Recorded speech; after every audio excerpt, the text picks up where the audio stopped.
నమస్తే. ఖమ్మం, నల్లగొండ, వరంగల్ ఉపాధ్యాయ MLC result వచ్చిన సంగతి తెలిసిందే. అందులో పిఆర్టీయు సంఘానికి సంబంధించిన శ్రీపాల్ రెడ్డి గెలవడం కూడా మనకు అంత తెలిసిన విషయమే. మొత్తం ఓటర్లు 25,000 పైచలకు అక్కడ ఓటర్లు ఉన్నారు, ఉపాధ్యాయులు. వాళ్ళు ఓట్లేస్తే జరిగిన వ్యవహారం ఇది గత రాత్రే మనకు తెలుసు. కానీ ఈరోజు సోషల్ మీడియాలో కొన్ని పోస్టులు చక్కర్లు కొడుతున్నాయండి. ఏదో బీసీ వాదం ఓడిపోయినట్లు, తీన్మార్ మల్లన్నకు అన్యాయం జరిగినట్లు, అక్కడ బీసీ బిడ్డలు ఇద్దరు పూల రవీందర్ గారు కానీ సుందర్ రాజు గారు కానీ ఓడిపోతే బీసీ వాదమే లేనట్లు కొంతమంది పనిగట్టుకొని ప్రచారం చేస్తున్నారు. కాంగ్రెస్ పార్టీ కూడా తీన్మార్ మల్లన్నను సస్పెండ్ చేసిన విషయం మనకు అందరికి తెలిసిన విషయమే. తీన్మార్ మల్లన్నను తీసేసింది కాబట్టి బీసీ వాదానికి అన్యాయం జరిగింది, బీసీలకు అన్యాయం జరిగింది. ఇలాంటి కొత్త కొత్త వదంతులు కొంతమంది కావాలనే సృష్టిస్తున్నారు సోషల్ మీడియా ద్వారా. ఇది ముమ్మాటికి తప్పండి. ఈ విషయాన్ని అందరూ ఖండించాల్సిన విషయం. అసలు బీసీ వాదానికి తీన్మార్ మల్లన్నకు సంబంధం ఏంటి? బీసీ వాదానికి ఈ ఎమ్మెల్సీ ఎన్నికకు సంబంధం ఏంటి? ఇప్పుడు పూల రవీందరు సుందర్ రాజు గారు ఓడిపోతే బీసీ వాదం లేనట్లు, మొత్తం పోయినట్లు, బీసీలు కూడా అగ్రవర్ణాలకు ఓట్లేసి గెలిపించారు కాబట్టి బీసీ వాదమే లేనట్లు కొంతమంది పని కట్టుకొని ప్రచారం చేస్తున్నారు. ఇది ఎక్కడ విడ్డూరం అండి? తెలంగాణ సమాజం మొత్తం ఓట్లేలేదు కదండి. కేవలం 25,000 మంది మాత్రమే ఓట్లేశారు. అది ఒక టీచర్లు, వాళ్ళు చదువుకొని మేధావి వర్గమే కదండి టీచర్లు అంటే. అక్కడ వాళ్ళు బీసీయా, ఎస్సీయా, ఎస్టీయా, ఓసీఆర్ అంటే ఇవన్నీ ఏమి చూడలేదండి. వాళ్ళ సమస్యలను పరిష్కరించగలిగే ఒక మనిషి గురించి మాత్రమే వాళ్ళు ఆలోచించారు. అది ఒక ఉపాధ్యాయులకు సంబంధించిన ఎన్నిక. దీనికి బీసీ వాదానికి లింకు పెట్టడం ఏంటి? కొంతవరకు కొంత తప్పులు జరిగినాయి. తీన్మార్ మల్లన్న గారు వరంగల్లో సభ పెట్టి బీసీ సింహ గర్జన పేరిట ఆ ఇద్దరు వ్యక్తులను ఆ స్టేజ్ మీదకి పిలిచి అక్కడ ఎన్నిక గురించి మాట్లాడము, ఒక కులాన్ని దూషించడము, ఇవన్నీ మనం గతంలో చూసినాం. అక్కడ కొంచెం మిస్టేక్ జరిగింది. కొంతమంది రాంగ్ గైడెన్స్గా ఎలా చేసిండ్రు, మీరు బీసీలకే ఓట్లేయాలి, అగ్రవర్ణాలకు ఓట్లేయకూడదు. ఎందుకంటే ఆ పోటీలో 5 మంది రెడ్లు నిలబడ్డారు, వాళ్ళకి ఓట్లు వేయొద్దండి, బీసీ బిడ్డలకే ఓట్లేయాలి. ఇవన్నీ గతంలో తీన్మార్ మల్లన్న ఆ వర్గం వాళ్ళు ప్రచారం చేసిన విషయం మనకంతా తెలిసిందే. తీన్మార్ మల్లన్న గారు కూడా ఎలక్షన్ల విషయంలో కొంచెం ఉద్రేకపూరితంగా ఒక వర్గాన్ని దూషించడం అది అందరికీ తెలిసిన విషయమే. ఇలా అన్న చేస్తే బీసీలు కొంతవరకు ఏకమవుతారు కదా, బీసీలకు ఓట్లేస్తారు కదా అనే ఉద్దేశంలో మాట్లాడి ఉండొచ్చు. లేదా అతని వ్యక్తిగతం, అతను ఒక రెడ్డి సామాజిక వర్గాన్ని దూషించడం అనేది అతని వ్యక్తిగతం.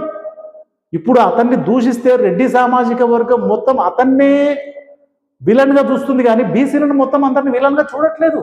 ఇది వాస్తవం. ఇప్పుడు ఏ రెడ్డి సామాజిక వర్గాన్ని ప్రశ్నించినా కూడా బీసీలు అంటే మాకు స్నేహితులు, మా పక్కల నిరంతరం ఉండేవాళ్ళు, మేము అట్లా వాళ్ళని ఎట్లా దూషిస్తాం? వాళ్ళని అసలు మాట్లాడే పరిస్థితి లేదు. మేము మా గురించి మాట్లాడండి కాబట్టి తీన్మార్ మల్లన్న అతనిపైన చర్యలు తీసుకోమని కోరుతున్నాం, అతన్ని శిక్షించమని కోర్టులో కేసులు ఇస్తున్నాం. ఇలాంటి మాటలు మాట్లాడింది. కానీ బీసీ వర్గంతో రెడ్డి సామాజిక వర్గానికి ఎక్కడ గొడవలు ఉన్నట్లు లేదు.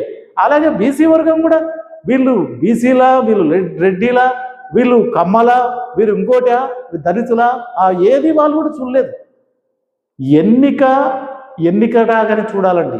ఇది ఎక్కడికో పోయింది. కానీ ఎక్కడికన్నా పోకోకో, ఏమన్నా జరగకోకో, కానీ ఇప్పుడు ఈ ఓటమిని బీసీ వాదానికి ముడిపెట్టడం అనేది మాత్రం ఇది కరెక్ట్ కాదు. బీసీ వాదం ఓడిపోయిందనో, అసలు ఇంకా బీసీ వాదం లేకుండా చేశారనో, ఇది అంత శుద్ధ తప్పండి. ఇది కొన్ని సంవత్సరాలకెళ్ళి పోరాడుతున్న నాయకులు చేస్తున్న పోరాటం అండి ఇది. ఎస్, తెలంగాణ సమాజంలో వాళ్ళు 50% ఉన్నారు బీసీ వర్గాలు. ఆ కులాలకు రాజ్యాధికారంలో చోటు దక్కాలనే దాని గురించి అంశం అదే. ఎవరు ఎన్ని పోరాడినా, ఏ విధంగా ఏ వేదికపై మాట్లాడినా కూడా చివరికి అంతిమంగా ఏంటి, దాని ఉద్దేశం ఏంటంటే రాజ్యాధికారంలో బీసీలకు తగిన స్థానం దక్కాలి. కులగణన విషయంలో కూడా అదే కదా.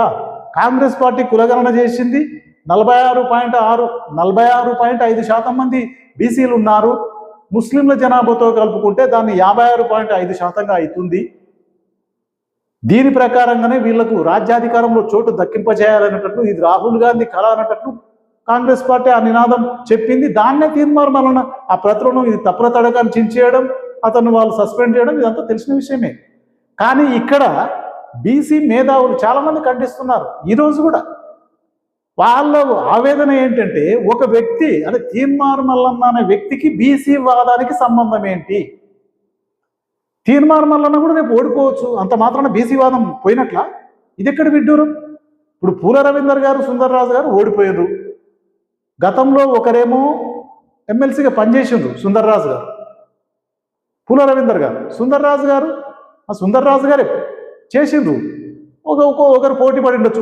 ఓటమి గెలుపు ఓటములకు ఒక అతిపెద్ద ఆశయాన్ని ముడిపెట్టడం అనేది మాత్రం ఇది శుద్ధ తప్పు. తీన్మార్ మల్లన్న గారు కూడా అనలేదండి ఈ మాట. అసలు సస్పెండ్ చేసిన కానుంటే దాదాపు 3-3.5 రోజు అవుతుంది. ఇప్పటి వరకు వాళ్ళు మీడియా ముందుకు రాలేదు, ఆయన ఏంటో చెప్పలేదు. కానీ కొంతమంది సోషల్ మీడియాలో బీసీ వాదం ఇక పని అయిపోయినట్లు, బీసీలు అగౌరవపడినట్లు ఇలాంటి పోస్టులు పెట్టడం, ఇలాంటివి చేయడం ఇది శుద్ధ తప్పండి. అసలు ఈ విషయానికి బీసీ వాదానికి లింకు పెట్టడమే మూర్ఖత్వం. తీర్మానం మల్లన్న గారు కూడా ఓడిపోవచ్చు, అంత మాత్రాన బీసీ వాదం పోయినట్ల కాదు కదండి. బీసీలు చాలా మేధావులండి.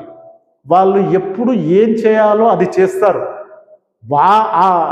అసలు ఆ వాదాన్ని ఎలా బ్రతికించుకోవాలో వాళ్ళకి తెలుసు, దాని మీద ఎలా ఉద్యమం చేయాలనో వాళ్ళకి తెలుసు, రాజ్యాధికారంలో వాళ్ళ వాటా ఎలా సంపాదించుకోవాలనో వాళ్ళకి తెలుసు. దాన్ని వక్రీకరించి మనం ఎలా పడితే అలా చేయడం, ఏదో ఒక ఎన్నికకు ముడిపెట్టడం, ఒక వ్యక్తికి ముడిపెట్టడం ఇది మాత్రం చాలా శుద్ధ తప్పండి. ఈ విషయాన్ని బీసీ మేధావులే తీవ్రంగా ఖండిస్తున్నారు. అన్ని పార్టీలలో ఉండే బీసీ మేధావులు కూడా ఒక వ్యక్తికి ఇలాంటి అతి గొప్ప వాదాన్ని మీరు ఆపాదించొద్దండి. ఒక వ్యక్తి ఓడిపోతేనో, ఒకరిద్దరు ఓడిపోతేనో ఈ వాదాన్ని ఓడిపోయినట్లు మీరు ప్రచారం చేయొద్దండి. ఇది మూర్ఖత్వం అవుతుంది, ఇది తప్పు అవుతుంది, ఇది అందరూ బీసీ సమాజం గమనించాల్సిన విషయం అని చెప్పేసి చాలామంది మేధావులు గట్టిగానే వాదిస్తున్నారు.